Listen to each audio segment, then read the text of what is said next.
Je trouve pas mon passe de voiture. Donc là, je commence à paniquer. Je fais merde, qu'est-ce qui se passe? Je sentais qu'il y avait un truc chelou. Repose-toi, réfléchis un peu à la situation, appelle quelques personnes pour avoir des réponses à tes questions ou des personnes qui peuvent t'aider, tu vois. Peut-être t'es très très vicieux, malhonnête de faire passer les gens pour des fous alors que toi, à la base, tu sais très bien ce que t'as fait, tu vois.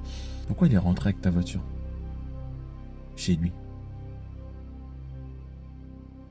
Pourquoi il est rentré avec ta voiture chez lui? Salut la team, ici Laurent Mirmidon TV. Tu es sur ta meilleure chaîne comme d'habitude. On continue le même format, tranquillou. Je sais que tu as vu le titre, t'es choqué, là tu te demandes, waouh, qu'est-ce qui s'est passé? Bah, je vais tranquillement t'expliquer, mais dans ces cas-là, pose-toi tranquillement, prends du café, prends un thé, prends ton verre de coca, Fanta, Original, ce que tu veux. Assieds-toi calmement et puis je vais t'expliquer un peu ce qui s'est passé.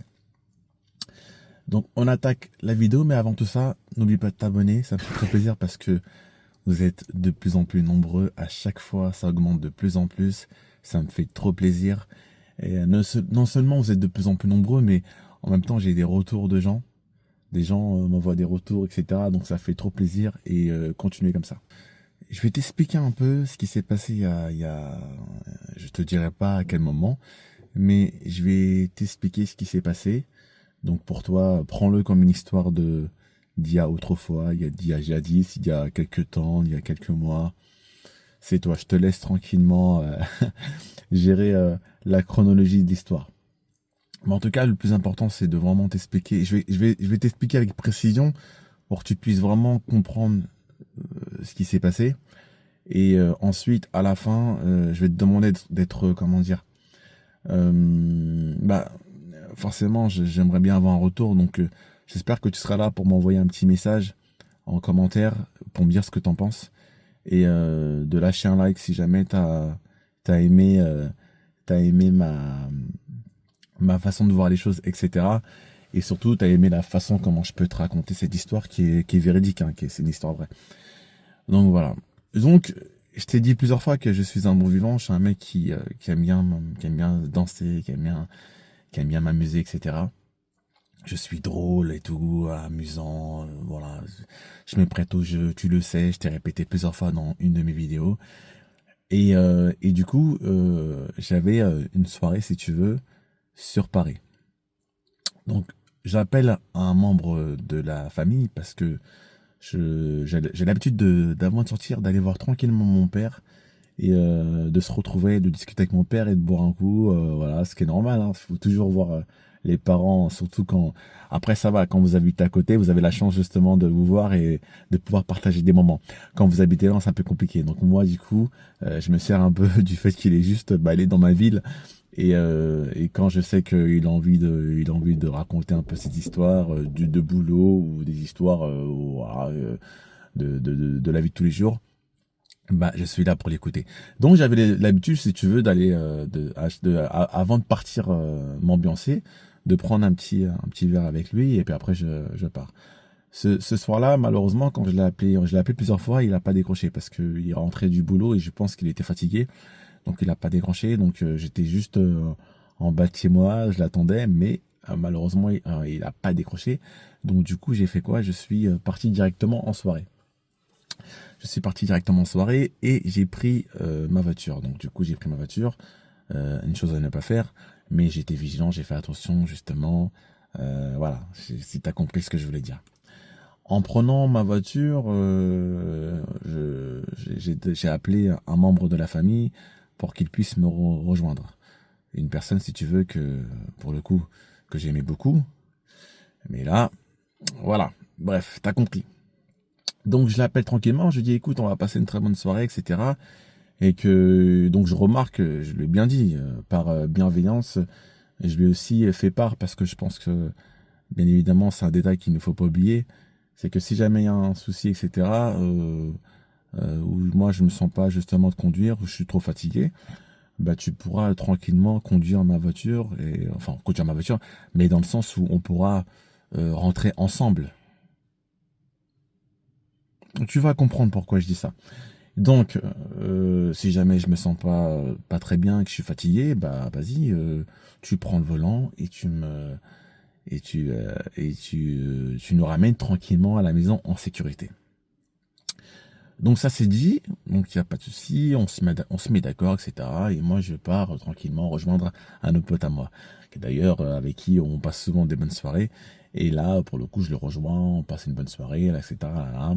On boit deux, trois petits bières, là, là, et moi je fais attention parce que voilà, comme enfin, l'abus d'alcool, attention, hein, faut boire avec modération. Donc on boit tranquillou, petit verre. Après un petit verre, je te dirais pas l'alcool, mais un petit verre d'alcool un tout petit peu plus fort, mais un seul verre tranquillou. Et voilà. Donc ça se passe bien. J'appelle justement le membre de la famille pour savoir où il en est et bah c'est avéré que cette personne-là est encore chez lui. Donc je merde, t'es encore chez toi, c'est un peu compliqué.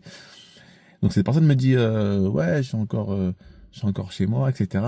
Donc je sais plus comment ça s'est fait. Est-ce que je l'avais proposé justement de venir en Uber ou est-ce que tu connais un peu le délire, genre en gros, vas-y, prends-moi le Uber et tout et t'inquiète, dès que j'arrive en face, je te rembourse, etc. Je sais plus comment ça s'est passé, mais en tout cas, ce que je sais, c'est que je l'ai bien pris le Uber parce que j'ai vérifié après sur mon application et puis sur ma boîte mail. Il y avait bien une course. Il y avait bien une course de l'endroit où il habite jusqu'à la soirée où on devait passer. D'accord? Crois-moi que voilà, c'était pas non plus, hein, c'était pas 2 euros, hein, c'était un peu plus cher. Donc la personne bienveillante que je suis et puis gentille que je suis, j'ai dit bah écoute, je te prends le beurre tranquillou, comme ça tu viens parce que je voulais absolument passer la soirée avec cette personne-là et puis mon pote que j'ai rejoint. Donc ce qui est normal, c'est moi je suis comme ça, je suis quelqu'un avec un grand cœur quand s'il faut trouver une solution pour que tu puisses venir, etc. Et que voilà, j'ai vraiment envie que tu sois là, bah voilà, c'est ça que je peux faire, tu vois. Donc du coup, il se passe ça. Donc j'avance un peu dans le temps, tranquillou, on passe une bonne soirée, on boit un petit coup, etc. Et dans le pub où on était, on boit un petit coup, et là, je vais être franc avec toi, bah badaboum bam, trou noir. Le trou noir. Donc je sais pas, enfin le trou noir. C'est plutôt, j'ai eu des flashs, enfin un petit flash ou deux, que j'étais à terre, complètement inconscient, HS dans tout, laisse tomber. Et c'est le seul petit flash que j'ai eu. Ensuite, je me retrouve, tu vas péter les plombs. Je me retrouve, deuxième flash, je me retrouve dans un hôpital, sur Paris. Donc je me retrouve sur un hôpital sur Paris, je regarde l'heure, etc. Et puis d'après mes souvenirs, j'ai négocié avec la personne de l'accueil pour pouvoir partir, parce qu'elle a vu que j'étais encore en accord avec mon environnement, donc du coup elle m'a laissé partir. Donc du coup je suis rentré chez moi. Et quand je suis rentré chez moi, j'ai commencé à chercher où était mon pass de voiture. Je trouve pas mon pass de voiture. Donc là je commence à paniquer, je fais merde, qu'est-ce qui se passe? Donc du coup je rentre chez moi pour trouver le double du pass pour que je puisse récupérer ma voiture. Malheureusement, à ce moment-là, sur le chemin, si tu veux, on s'est eu, je crois que j'ai ouvert le snap du membre de ma famille qui en gros avait filmé ma voiture avec les lieux, je reconnais à peu près où il habitait, enfin où il habite. Donc je vois et qui me dit tranquillement oui, t'inquiète pas, je suis rentré avec ta voiture, elle est en sécurité avec moi, etc. Je fais ok. Donc je propose, vas-y, bah je propose. Non, je dis clairement, bah écoute, bah vas-y, bah là je vais tranquillement me changer, d'accord? Je passe chez moi me changer, et puis après je repars et je vais récupérer la voiture. Il m'a dit non, mais après tu peux la récupérer cet après-midi. Je fais non, non, non, non, je vais la récupérer maintenant, t'inquiète. J'arrive vite fait, je passe et hop, je récupère ma voiture. Donc on se donne un lieu de rendez-vous pour récupérer la voiture. Et en fait, à ce moment-là, je savais qu'il y avait un truc bizarre.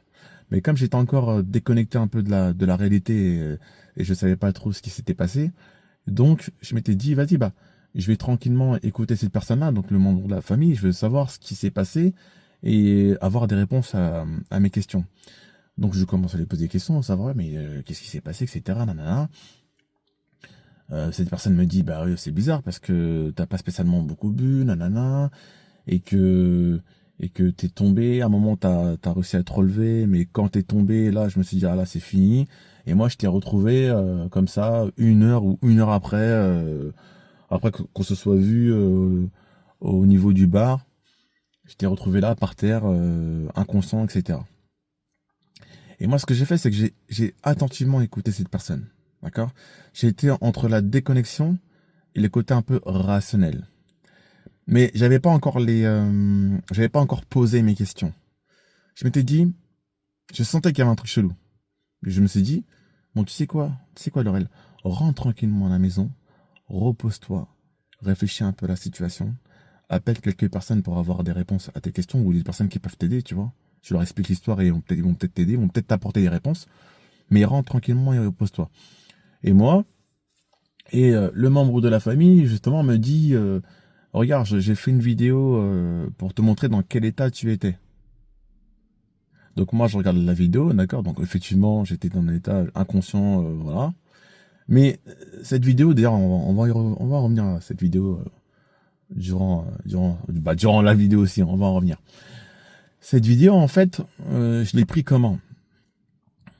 J'étais entre juste après dans la voiture quand je suis rentré, je me suis posé comme question, mais c'est bizarre, pourquoi il m'a pris en vidéo? Parce que je sais ce que c'est qu'un burn-out, si je peux appeler ça, parce que pour moi c'est un burn-out à ce moment-là. Je sais ce que c'est, je connais j'ai vu des gens comme ça, enfin je vois pas l'intérêt de prendre en vidéo. Je voyais juste quelqu'un qui est inconscient et dans une faiblesse de ouf, et tu l'as pris en vidéo.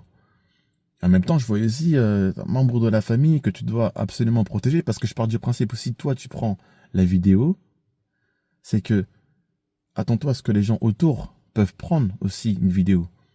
Vu qu'on est un peu dans l'ère du temps de réseau, etc. Ça va hyper vite. Tu sais pas ce que les gens ils peuvent faire. Donc surtout que toi, en tant que membre de la famille, tu donnes un mauvais exemple en prenant en vidéo. Tu vois, c'est pas bon parce que les personnes qui sont autour peuvent se dire bah vas-y, vu que lui il prend en vidéo, moi aussi je vais le faire, tu vois. Donc bref, on continue. Donc je trouve ça bizarre, je rentre tranquillement à la maison, voilà, je me repose, je dors et tout, et après je me réveille, et là automatiquement, j'appelle ma sœur. Ma sœur d'ailleurs que j'embrasse parce que je sais qu'elle regarde ces vidéos. J'appelle ma sœur. Donc c'est une personne à la base que il faut que quand j'ai des doutes, je dois impérativement appeler ma sœur. C'est obligatoire, c'est comme ça. C'est elle qui va me guider, qui va me voilà. Donc j'appelle tranquillement ma sœur et j'explique un peu la situation. J'explique etc.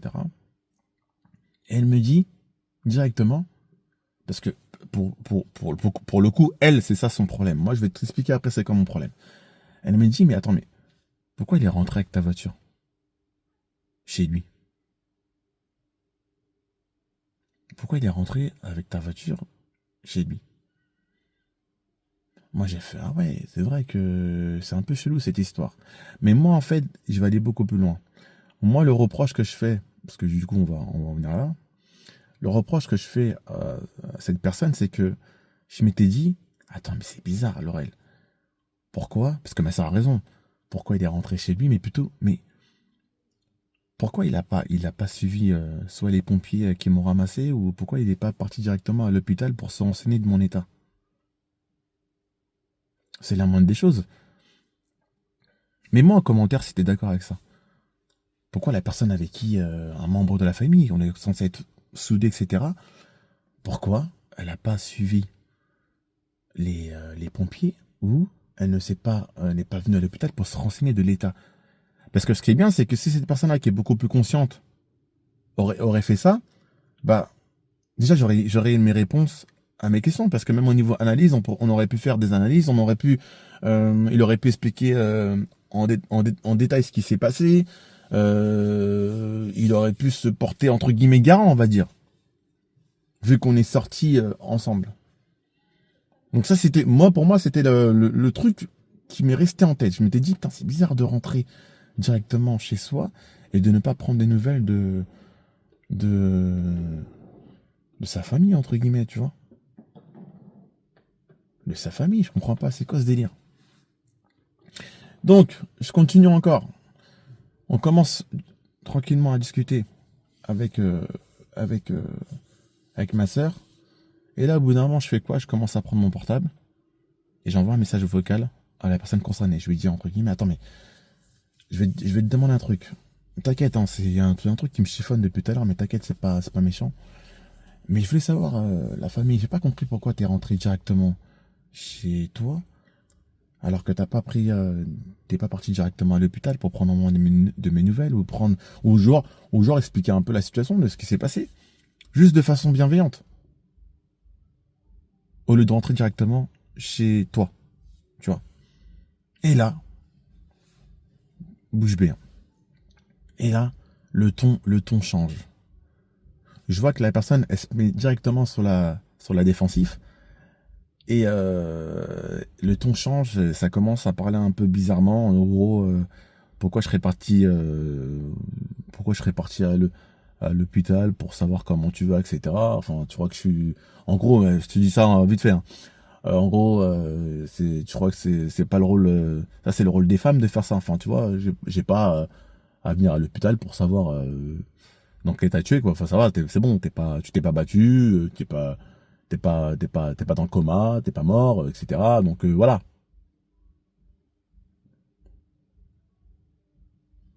Et là, je reste stupéfait parce que je me dis, mais attends, mais qu'est-ce que tu racontes? Qu'est-ce que tu racontes? Alors attends, je vais te réexpliquer un peu le truc parce qu'apparemment t'as pas compris.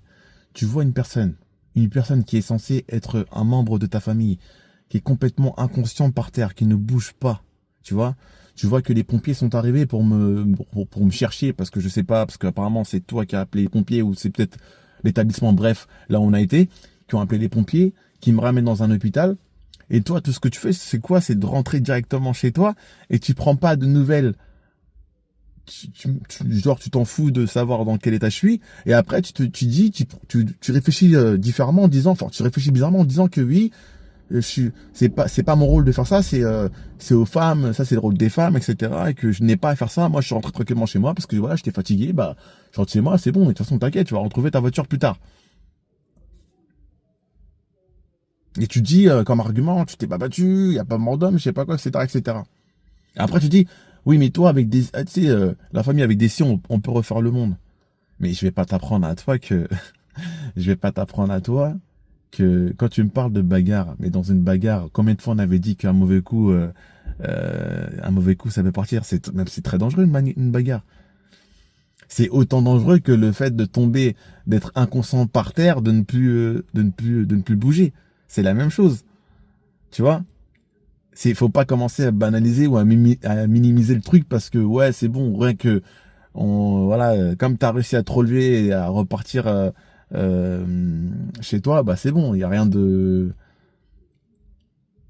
Parce que j'ai répondu après à cette personne-là que parce que toi en fait dans ton raisonnement, c'est que tu penses qu'en gros ces choses-là peuvent arriver aux autres et pas à nous. C'est-à-dire en gros, tu me vois faire un malaise, mais pour toi, il n'y a pas de problème, c'est pas grave. L'oreille va toujours se relever, il n'y a pas de souci, je vois pas pourquoi je prendrais les nouvelles alors que... Enfin, voilà, je sais pas ce que vous en pensez, mais là, sur le coup, ça m'avait bluffé parce que je m'étais dit, putain, c'est bizarre parce que c'est ni une question de femme, c'est ni une question de, en fait, c'est du bon sens, tu vois. Et c'est bizarre pour un mec qui est super intelligent, justement, d'apprendre ça, tu vois. On te demande pas d'avoir le comportement d'établir des rôles à chacun, en fait. Ton rôle à toi, justement, à ce moment-là, c'est d'être garant d'un membre de ta famille.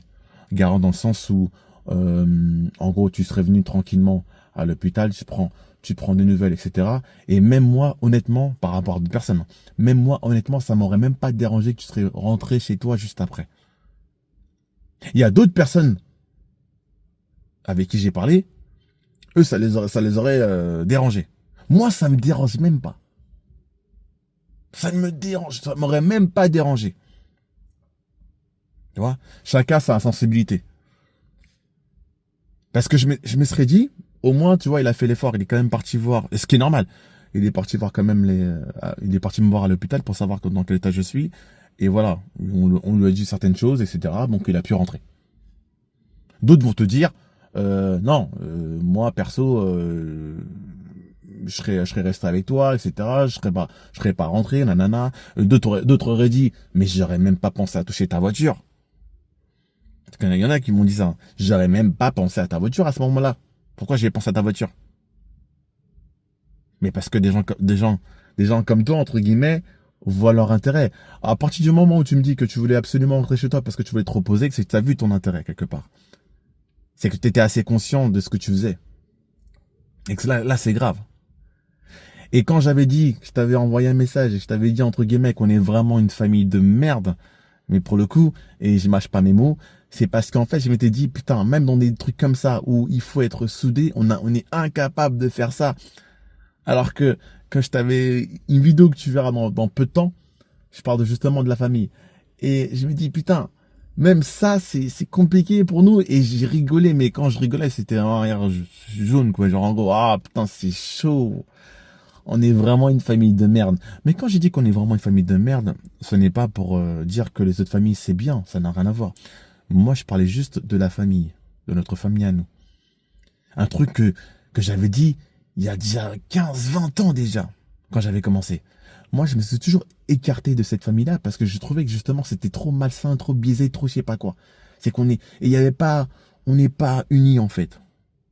On n'est pas soudés. Mais depuis très longtemps. Je n'ai pas attendu d'avoir 30, 35 ans pour savoir ça. Je le savais déjà auparavant.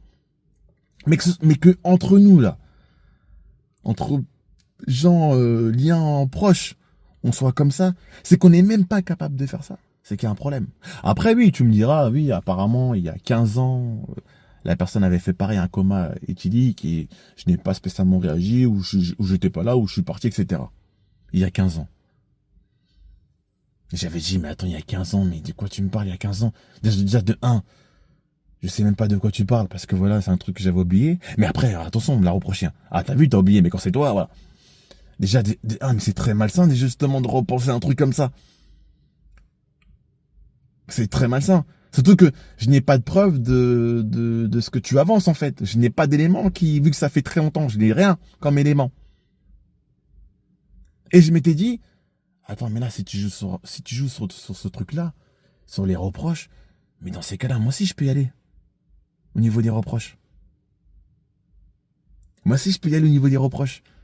Un truc même bien avant ton coma éthylique, je peux y aller au niveau des reproches. Mais je l'ai pas fait. Je l'ai pas fait parce que la première chose qui a fait qu'on n'a pas été spécialement soudés au moment où j'ai vu que on n'est pas unis, etc. et tout, et ça aussi, je vais vous raconter dans une autre vidéo, c'est la première embrouille que j'ai vue à l'ancienne, et j'étais très très jeune, je crois que j'avais 18, 19 ans, où j'avais appelé des personnes pour m'aider pour une situation, mais je ne dirais pas quoi, mais en tout cas, j'avais appelé des personnes, justement, pour m'aider sur un truc. J'ai appelé tout le monde. J'ai appelé même les membres de ma famille. J'ai appelé tout le monde. Un membre de la famille, ami, ce que tu veux, j'ai appelé tout le monde. Qui est venu? Une seule personne est venue en bas de chez moi. Une seule personne est venue en bas de chez moi. Elle va se reconnaître. Et je le remercierai toujours parce que du coup, il était là. Et il n'a pas bégayé. Quand j'ai appelé justement, c'est la seule personne qui est venue en bas de chez moi qui était prête. Et qui m'a dit, écoute, Laurel, tu veux faire quoi? On y va ou on n'y va pas? Même si on est deux, moi je suis chaud, on y va. Et après, bien évidemment, en réfléchissant, on dit non, c'est bon. On va pas reproduire la même chose. On n'est pas parti. Mais j'ai retenu quoi? J'ai retenu le geste. J'ai retenu que, ah, tu vois, lui là, tu peux compter sur lui. Parce que si je prends un exemple, cette personne-là, que tu peux compter sur cette personne-là, si jamais il me serait arrivé un peu l'histoire justement de quand j'étais inconscient, la personne qui était là il y a 15, 20 ans, quand je lui avais demandé justement de m'aider, pour des conneries comme ça d'hôpital ou parce que je fais un coma éthylique, elle serait pas rentrée chez elle, la personne. Elle serait venue avec moi en fait directement. Elle serait pas rentrée. Encore moins avec la voiture, etc. Que ne lui appartient même pas. Il n'aurait pas pris ma voiture pour rentrer chez lui, etc.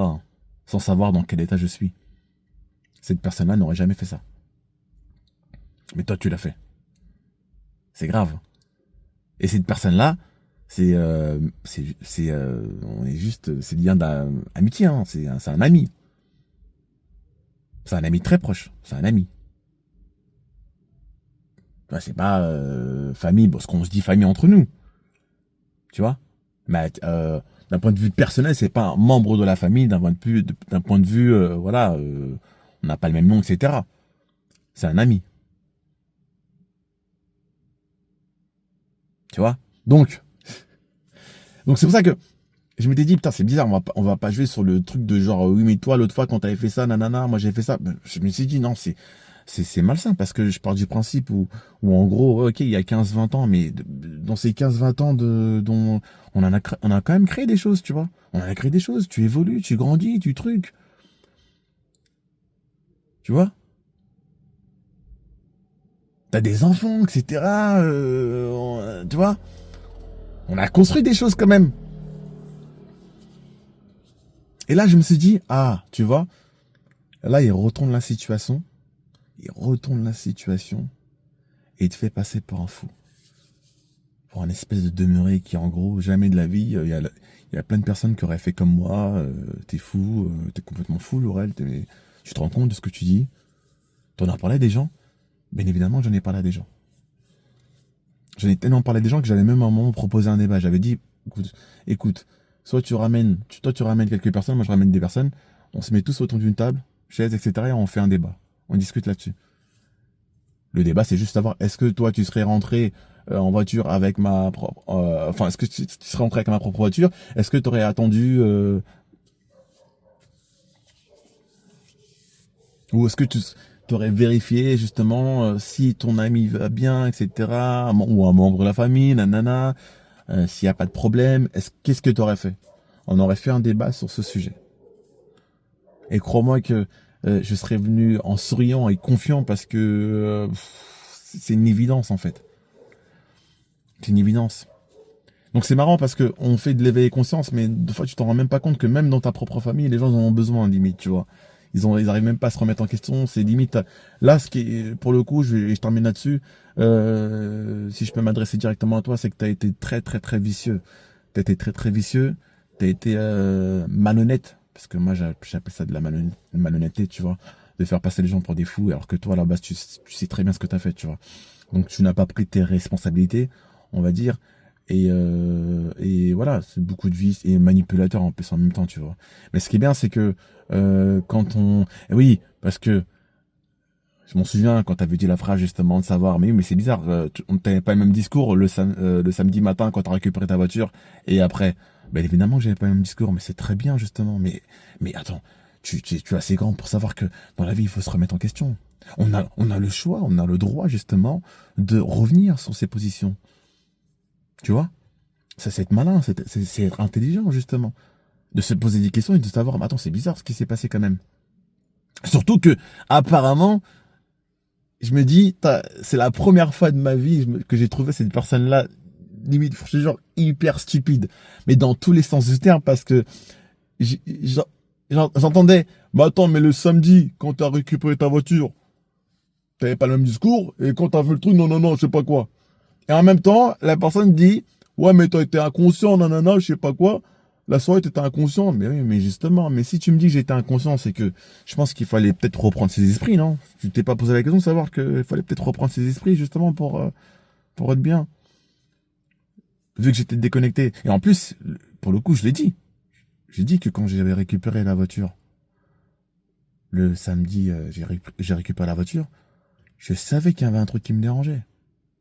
Il y a un truc qui me dérangeait, mais j'avais pas encore c'était pas encore bien, tu vois. Un peu comme des puzzles, là. C'était pas encore accordé. Il fallait absolument se reposer encore plus parce que j'avais pas dormi j'avais pas dormi. Comme on dit, la nuit porte conseil. Là, c'était plutôt la matinée porte conseil. Donc, il fallait faire quoi? Il fallait tranquillement que je rentre, que je me repose et que je réfléchisse, que je parle à des gens. Pourquoi j'ai parlé à des gens? Parce que J'ai parlé à des gens parce qu'il y a un truc qui me dérangeait. Donc s'il y a un truc qui me dérangeait, déjà, je pense que la prise de conscience commençait déjà à venir. Je commençais à me dire, cette histoire, elle sent pas bon.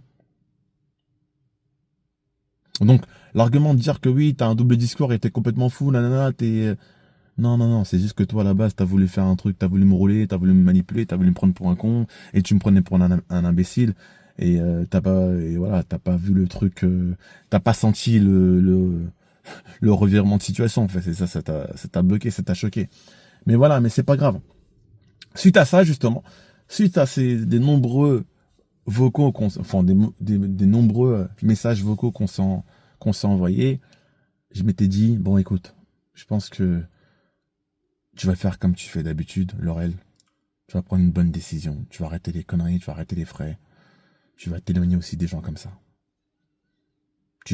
T'as fait quand même une chaîne YouTube pour éveiller les consciences des gens, pour dire à des gens, écoute, éloigne-toi des personnes néfastes et mauvaises. Bah là, Laurel, il faut prendre une bonne décision. Là, c'est pareil. Tu ne peux pas te permettre, à ton âge, de garder des gens qui sont comme ça. Des gens vicieux, des gens manipulateurs, malhonnêtes. Même au sein de ta propre famille, tu ne peux pas. Des gens en qui tu ne peux pas faire confiance. T'as pas le droit de faire ces erreurs comme ça, Laurel. Donc là, il faut prendre une bonne décision. Qu'est-ce que tu fais? Qu'est-ce que tu fais? Parce que si c'est pas ça, ça va être encore un autre truc. Tu vas laisser passer plein de choses comme ça? T'en as laissé passer beaucoup de choses, Laurel. À travers cette personne-là. T'as laissé passer beaucoup de choses. Tu n'as rien fait. Là, il est temps. Avertissement, tu fais quoi? Là, il faut arrêter. C'est ce que je me suis dit. Donc, j'ai fait un message vocal en expliquant directement à la personne, écoute, fais ta vie. Fais tes projets, fais tes machins, pas de problème. Mais viens, on arrête là. On arrête les frais. Moi, ça m'intéresse pas. Ça m'intéresse pas. D'accord? On va dire que ouais, t'es dur, je sais pas quoi. Non, je suis pas. Pas question de dur. Moi, quand tu me, quand tu me déçois, parce que là, c'est une grosse déception. C'est même pas, je dirais même pas de trahison, mais t'es limite quoi. C'est limite. Mais c'est plus une déception. Tu dis t'es déçu en fait de la personne. Tu ne peux pas compter sur cette personne. Mais c'est bien beau les trucs de ouais, ça se voit, ça se tape des barres, oui, je sais pas quoi, on s'amuse, nanana. Mais regarde, dans ce genre de situation, regarde ce que fait la personne. Laurel, regarde ce que fait la personne. Et tu vas dire, ouais, mais si, elle va te dire, ouais, mais avec des si on refait le monde. Mais alors? Et alors? Et alors? Il y a que moi qui est en... Quoi, je suis en avant sur toi?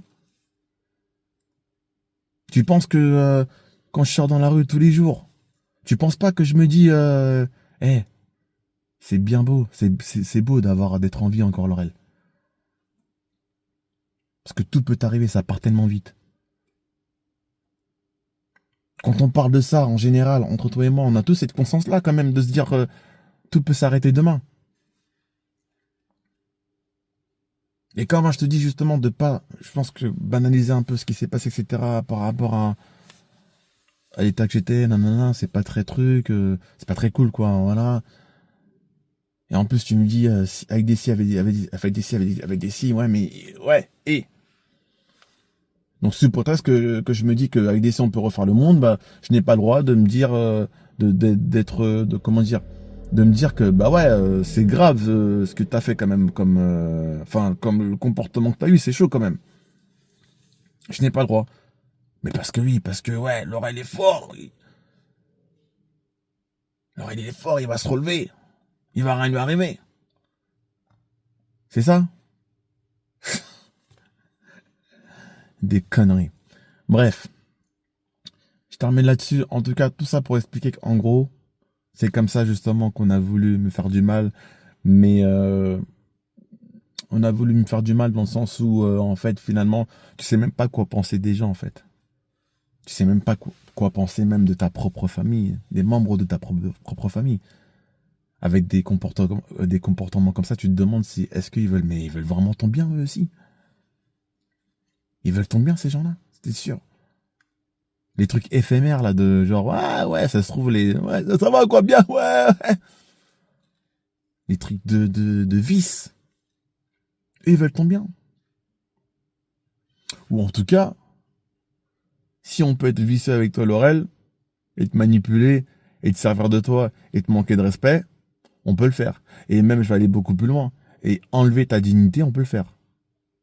Parce que prendre un portable et filmer quelqu'un, un membre de ta famille, dans un état pas possible, pour moi, c'est un manque de respect.